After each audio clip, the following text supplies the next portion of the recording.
Tapi yang tidak kalah penting, bakat itu harus ada keuntungan di situ.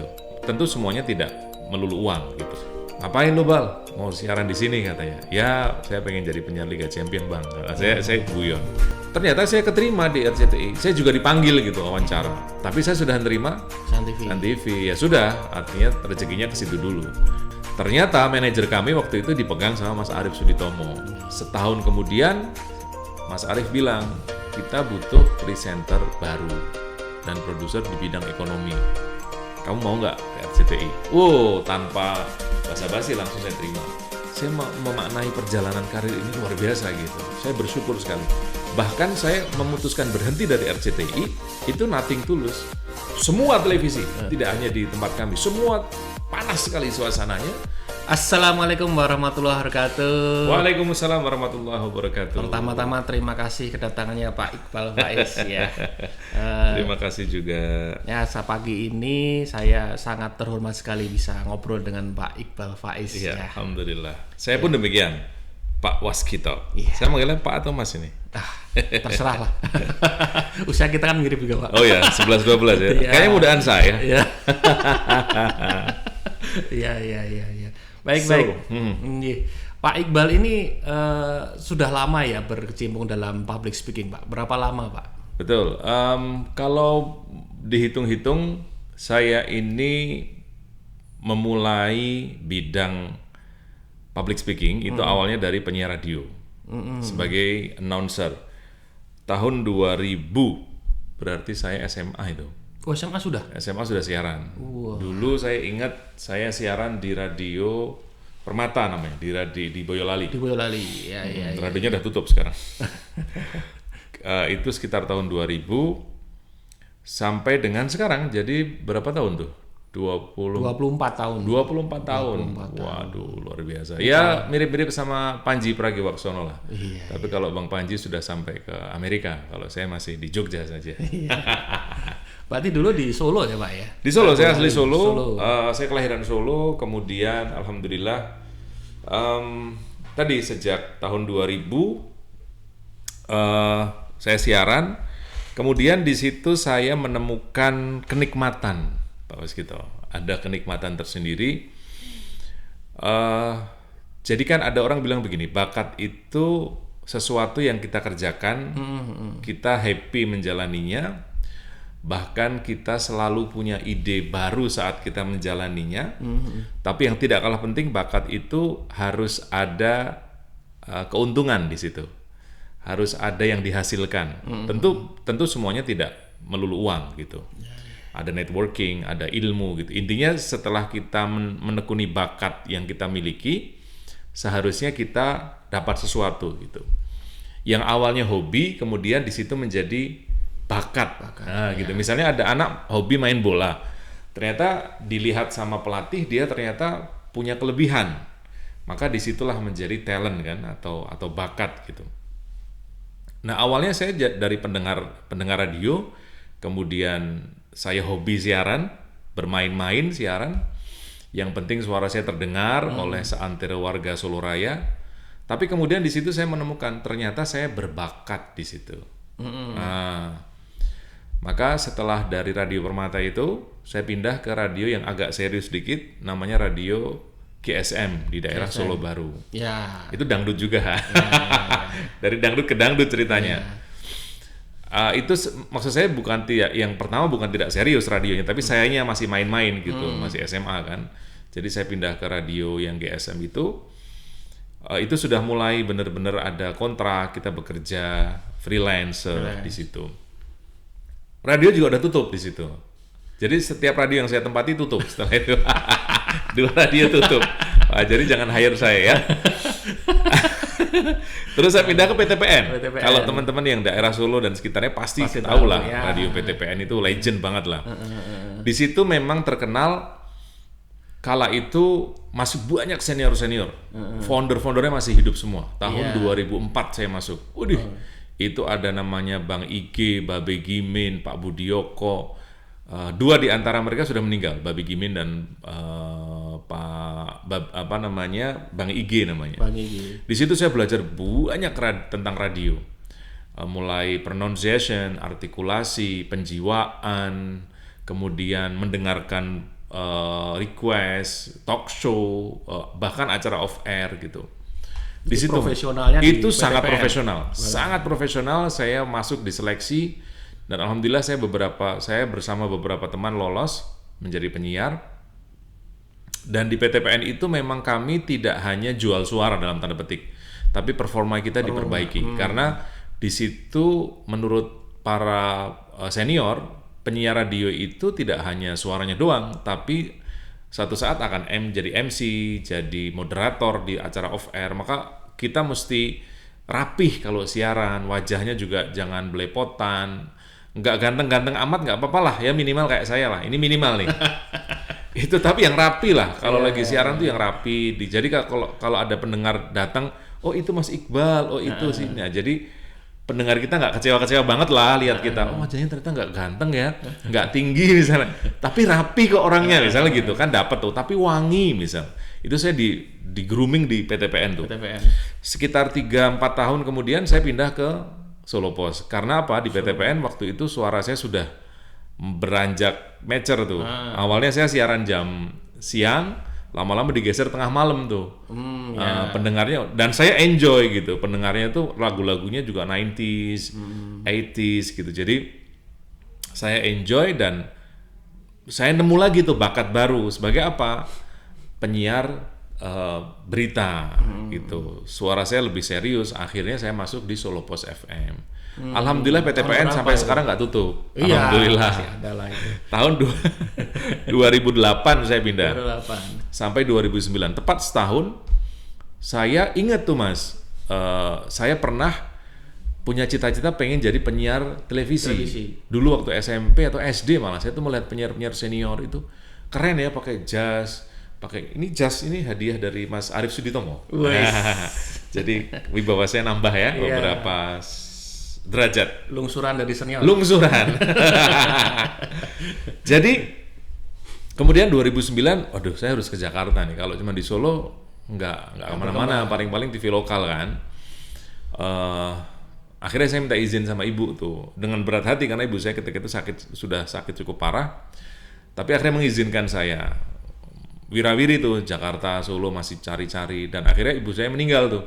Ibu saya meninggal di tahun itu juga. Ya sudah, akhirnya saya tidak punya pilihan karena kalau tetap di Solo kebayang-bayang tuh kan, wah udah. Jadi separuhnya kita melarikan diri ke Jakarta. Suasana baru untuk recovery. Karena ibu kan Mas, luar biasa kan ibu itu. Nah, di situ benar-benar tuh Mas, saya memulai dari nol lagi. Jadi memang ada yang bilang kalau belum ke Jakarta itu belum mantep gitu. Ada 3 kota kan tujuan orang itu kalau di Indonesia mengadu nasib itu 1 di Jakarta, 2 di Medan, 3 di Surabaya, atau 2 di Surabaya, 3 di Medan. Pilihannya itu. Tapi nomor 1 tetap Jakarta dulu gitu. Teman-teman, ada satu kalimat menarik dalam buku TED Talk tulisan Chris Anderson. Dia bilang begini. Your only real job is giving a talk is to have something valuable to say and say it authentically in your own unique way. Ternyata tugas kita sebagai seorang komunikator itu sebenarnya tidak berat karena seorang komunikator memiliki gaya, seorang komunikator memiliki cara, seorang komunikator yang paling penting memiliki ilmu dan pengalaman. Dan tugas seorang komunikator adalah mampu menyampaikannya secara otentik dengan gaya yang khas keunikan masing-masing. Apabila Anda seorang pemimpin, maka Anda adalah seorang komunikator. Ya, karena seorang pemimpin atau seorang CEO perusahaan itu dia perlu tampil di depan publik. Salah satunya memberikan trust atau kepercayaan atas perusahaan yang sedang dia pimpin. Bagaimana mungkin orang atau publik bisa percaya kepada perusahaan Anda kalau Anda selalu bersembunyi? So, mari belajar bersama dalam Public Speaking for CEO. Segera daftar di mitralegal.co.id.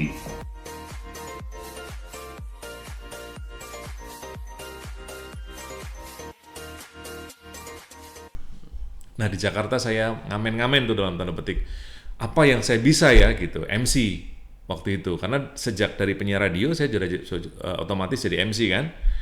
MC itu Mas, saya ngelamar-ngelamar, saya cari IO, saya dekati, approachment, Mas saya punya pengalaman, saya dari Solo, ketemu orang Jawa sama-sama orang dari Jawa Tengah gitu. Oh iya, minta nomornya. Akhirnya kita dipanggil MC acara-acara besar tuh Mas. 1.000 orang, di depan 1.000 orang, di Istora, segala macam. Nah di situ saya dapat pengalaman tuh, sembari saya ngirim-ngirim proposal lamaran ke radio dulu tuh. Radio dulu. Ya, saya tahu karena basicnya pasti radio. Kalau langsung TV agak berat gitu. Ya. Akhirnya saya ngirim ke Delta FM, ke Prambors, macam-macam lah. Trijaya yang beruntung mendapatkan saya. Saya ingat tuh waktu itu saya diwawancara oleh penyiar senior, kalau teman-teman yang lawas pasti tahu namanya Bung Olan Fatah. Beliau itu penyiar Liga Champions. Ngapain lu Bal? Mau siaran di sini katanya. Ya, saya pengen jadi penyiar Liga Champion Bang. Saya guyon. Akhirnya nggak lama keterima tuh di Trijaya kurang lebih setahun. Saya sudah masuk linknya MNC Group. Ketika itu siaran di Kebon Siri, Jakarta Pusat. Dari situ kemudian saya ikut sebuah kursus namanya Tantowi Yahya Public Speaking School. Di situ saya ketemu dengan mentor. Makanya Allah benar-benar perjalankan saya gitu. Ketemu seorang mentor namanya Kang Zaldi Nurzaman. Itu orang yang benar-benar saya berjasa pada saya di dunia televisi. Kalau di dunia radio itu namanya Mas Bara. Mas Bara itu yang berjasa karena dia ngerti potensi siaran saya. Bal, suaramu bagus siaran di Radio Permata waktu itu. Di televisi, orang yang berjasa sama saya namanya Kang Zaldi. Bukan dia nganterin saya, bukan, tapi dia bilang gini, Bal, pertama nih, lu jangan kelamaan di radio, lu busuk ntar, maksudnya ketuaan gitu. Lu cepet-cepet ke televisi deh, lu punya modal, suara oke, ini segala macam. Ini gua kasih alamat email, ada 2 waktu itu Mas. Satu namanya Sun TV, yang sekarang jadi iNews, yang kedua RCTI. Tapi kata dia, gua nggak berhak, nggak bisa nentuin. Gue cuma ngasih email aja gitu ke manajernya waktu itu. Udah saya kirim email dua-duanya. Qadarullah yang telepon Sun TV, MNC Group juga. Masih gue, saya Mas Maybe namanya. Begini. Besok langsung ke Sun TV Mas, begitu. Waktu itu saya udah di Jakarta tuh. Oh siap. Akhirnya wawancara dan langsung diterima. Langsung diterima. Ternyata saya pulang, besoknya saya buka email di laptop, di komputer, handphone belum seperti sekarang, penerimaan email 2010 waktu itu. Ternyata saya keterima di RCTI, saya juga dipanggil gitu wawancara. Tapi saya sudah menerima Sun TV. Ya sudah, artinya rezekinya ke situ dulu. Nah disitulah saya belajar televisi Mas. Dari radio, anak radio kita punya modal suara. Kita punya modal memainkan intonasi. Itu luar biasa. Di radio saya banyak belajar dan yang menikmati hasilnya televisi. Orang TV, produser senang dengan suara saya. Karena saya bisa memenggal kalimat, saya bisa mengekspresikan naskah. Ternyata itu penting sekali. Nah, disitulah kemudian saya belajar televisi, radio kemudian saya tinggal karena terlalu lelah kan. Saya nggak ada waktu istirahat. Full saya di televisi. Disitulah saya belajar ilmu produser. Alhamdulillah saya jadi produser sekaligus presenter namanya MNC Business. Sekarang namanya IDX Channel kalau nggak salah. Dari situ kemudian saya ketemu Mas Arief Suditomo, satu kantor kan, satu circle. Ternyata manajer kami waktu itu dipegang sama Mas Arief Suditomo. Setahun kemudian Mas Arief bilang kita butuh presenter baru dan produser di bidang ekonomi. Kamu mau nggak ke RCTI? Wow, tanpa basa-basi langsung saya terima. Nah itu Mas perjalanan karir saya di situ, sembari memang akhirnya disitulah saya belajar public speaking. Sampai 2014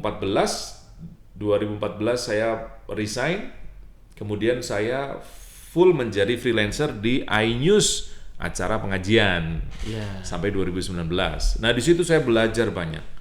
Jadi kalau ditanya sejak kapan, ya tadi sejarahnya berapa menit tuh?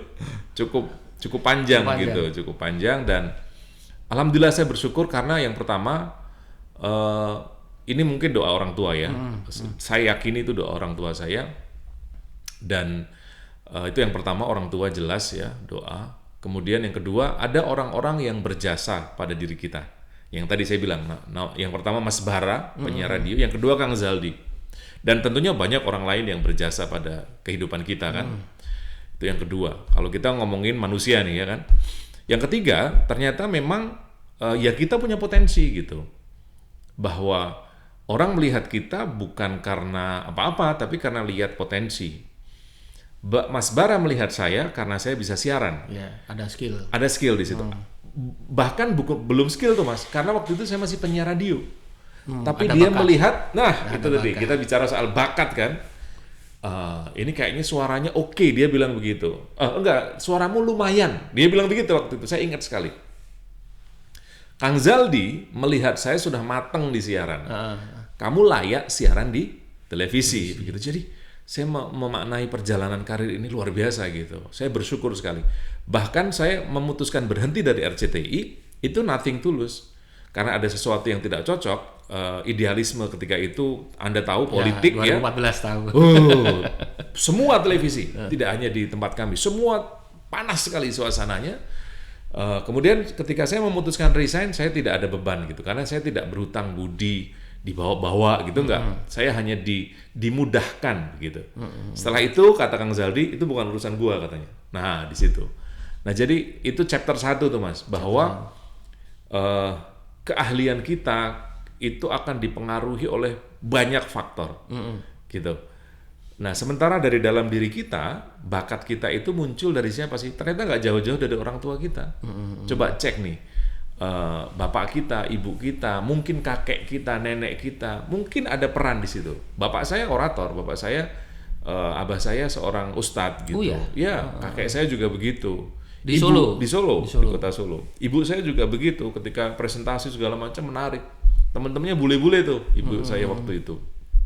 Maka, oh iya ya, saya ada ternyata memang ada ke situ garisnya. Nah, ini chapter 2 nih untuk teman-teman. Jadi jangan bingung dengan diri kita gitu. Alhamdulillah saya menemukan passion saya itu saat saya belum terlalu tua gitu. SMA, SMP, SMA saya sudah asik di situ gitu. Jarang loh orang di usia itu udah nemu. Jarang sekali. Meskipun akhirnya ya kemudian lihat ke depannya kan tergantung konsistensi kita ya. Iya, betul, kekuatan kita. Andaikan misalnya saya masih di Jakarta, mungkin akan berbeda. Tapi kenapa saya memilih di sini, kembali ke Jogja, itu soal pilihan lain gitu. Nah, di Jogja pun saya tidak jauh-jauh dari profesi itu. Saya pernah mencoba jadi marketing coklat. Pernah menjadi menjadi bahkan sampai GM sebuah barbershop besar di Jogja. Ternyata nggak cocok. Bukan karena pekerjaannya yang buruk, tentu semua pekerjaan halal itu baik. Tapi sayangnya ternyata tidak match dengan profesi itu. Betul. Ya. Maka akhirnya saya memutuskan, guru saya salah satunya Coach Fahmi itu juga berjasa pada saya. Beliau bilang, ini guru saya yang ketiga nih, orang yang berjasa. Dia bilang, Mas Iqbal sekarang jadi trainer public speaking aja. 2018 tuh Mas. Waktu saya ikut sekolah beliau di Malang, ya sudah bismillah akhirnya saya jadi trainer public speaking. Sampai sekarang. Termasuk freelance untuk mengisi suara. Nah itulah jadi gelondongan tuh Mas. Saya boleh bukan sombong, tapi saya boleh pastikan saya menguasai.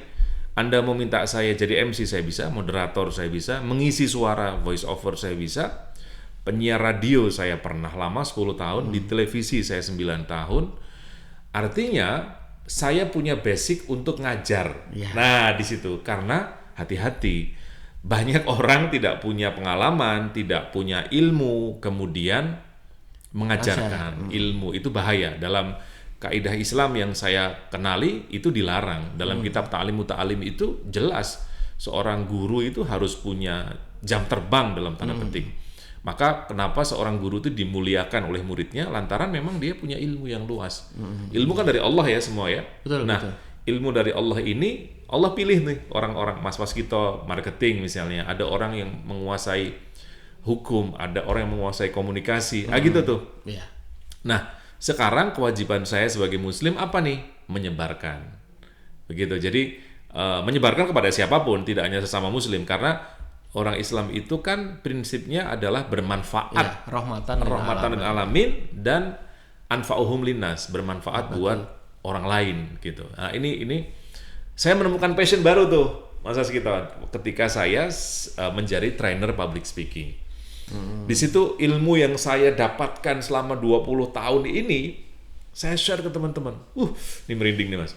Bagaimana orang yang tadinya kesulitan dalam berbicara di depan umum, kemudian setelah mendengarkan saya, itu ternyata mereka dapat sudut pandang yang baru gitu terkait dengan public speaking. Karena public speaking yang saya pahami itu bukan mahir-mahiran berbicara, bukan gagah-gagahan dalam berbicara, bukan stage performance yang berbicara harus dengan gimmick-gimmick tertentu, dengan lampu, dengan musik, bukan. Tapi madhab yang saya pelajari, public speaking itu bagaimana seseorang insert idea kepada orang lain, menyisipkan gagasan kepada orang lain, mentransfer ide, mentransfer ilmu, pengalaman, story kepada orang lain, gitu. Nah, ketika tujuan kita itu, maka sejatinya kita tidak perlu gimmick-gimmick yang aneh-aneh nih, Mas. Tidak perlu acting, tidak perlu sulap. Ya, mohon maaf, itu mungkin bagian dari ice breaking, tapi tidak perlu dengan tadi musik temaram. Tidak perlu pakai yang lampu temaram, musik menyedihkan. Tidak perlu itu. Ketika kita sudah cukup bisa menyisipkan gagasan kepada orang lain. Siapa panduan kita? Rasulullah Muhammad SAW. Ini kalau ngomongin Muhammad kita mesti objektif ya. Muhammad itu SAW adalah tokoh dunia. Michael H.R. menempatkan beliau pada posisi pertama dalam 100 tokoh. Ketika kita berani mengutip kalimatnya Aristoteles, ketika kita berani mengutip kalimatnya Socrates, Mahatma Gandhi, George Washington, siapa lagi? Apple? Steve Jobs, Obama. Kenapa kita tidak mengutip Muhammad? Kenapa kita tidak mengutip Umar? Ini tokoh-tokoh dunia yang namanya nama-nama orang besar gitu. Nah, salah satu panduan saya pertama Muhammad SAW. Bagaimana beliau dalam bukunya Muhammad Sang Guru, karya Abu Ghuddah itu, beliau menjadi seorang mentor, beliau menjadi seorang coach, beliau menjadi seorang public speaker di hadapan sahabatnya. Dan tidak hanya para sahabatnya, di hadapan musuh-musuhnya. Itu kan dahsyat luar biasa. Selama hanya cukup waktu 23 tahun, sebuah bangsa yang tadinya tidak pernah diperhitungkan sama sekali, dengan wasilah beliau, tentu wasilahnya beliau seorang nabi dengan kemampuan komunikasi, kemampuan mendengarkan, itu beliau luar biasa. Mengubah peradaban. Begitu. Tentu hal-hal lain juga nih, misal ada kaidah-kaidah dalam komunikasi itu, misalnya walk the talk. Itu sering saya sampaikan. Panduannya apa sih? Dalam surat As-Saff ayat 2 dan 3 di Quran ya. Itu kan Allah bilang, mengapa kamu ngomong doang? Ya ayyuhalladzina amanu, hai orang-orang yang beriman, lima taquluna ma la taf'alun. Kenapa kamu cuma bisa ngomong tapi kamu tidak beramal? Kabura maqtan, ayat 3-nya tuh. Sangat besar murka Allah bagi orang-orang yang cuma bisa ngomong doang. Itu kan bahaya tuh. Banyak sekarang public speaker, komunikator, atau siapapun sebutannya, ngomong doang tapi nggak bisa praktek. Nah, itu yang benar-benar ingin saya tanamkan ke trainee saya, ke teman-teman. Jadi, please, ketika Anda bicara, jangan buru-buru langsung pengen tampil. Please, hargai ini prosesnya seperti saya. Ada tahapannya. Betul, ada tahapannya. Seperti saya menghargai bidang ini gitu. Ayo nulis naskah dulu. Ayo dengerin suara kita dulu. Naskahnya kepanjangan, ayo diedit lagi. Ada gitu, Mas. Nah, sehingga nampaknya memang dari hal-hal itu orang kemudian menemukan gitu. Oh, ternyata untuk menjadi seorang pembicara yang baik itu harus dengan tahapan tadi, gitu. Ada yang bilang begini, memang pembicara-pembicara di luar sana yang hebat-hebat masih harus nulis naskah.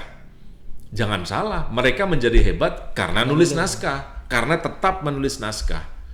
Gitu. Ada ketika saya ngisi training, ada orang-orang yang merasa ingin kelamaan nih, kelamaan. Loh, saya paling nggak suka tuh. Kalau nggak suka silakan keluar dari training saya gitu. Saya punya kurikulum yang ini bukan asal-asalan, tapi sudah saya praktekkan 20 tahun yang lalu gitu. Ada reasonnya pasti kan? Ada reasonnya dan ada risetnya gitu. Dan ini dilakukan oleh orang lain. Kira-kira begitulah Mas, perjalanan sampai detik saat ini. Ya, luar biasa, berarti kan memang sudah tidak lakukan lagi, nggak cuma teori tapi juga praktek selama 24 tahun. Ya. Wajib. Ya, betul sekali. Kita lihat lagi-lagi Steve Jobs. Ketika dia menawarkan Apple, langsung dirinya yang menawarin Apple. Iya. Orang justru banyak melihat Apple karena Steve Jobs. Pidato itu kan fenomenal sekali. Wah, nggak bisa dong, suara saya begini, bubar. Ketika Anda dengan ego tadi merasa saya kan voice over mahal, selesai. Seorang komunikator itu saya bilang tadi di awal bukan yang mahir bicara, ternyata, tapi yang mau mendengarkan orang lain. Balikannya tuh, ada CS yang ramah, begitu ketemu, zong, nggak bisa ngomongnya nggak jelas, belepotan. Waduh, nah ini bahaya nih. mitralegal.co.id memudahkan bisnis Anda.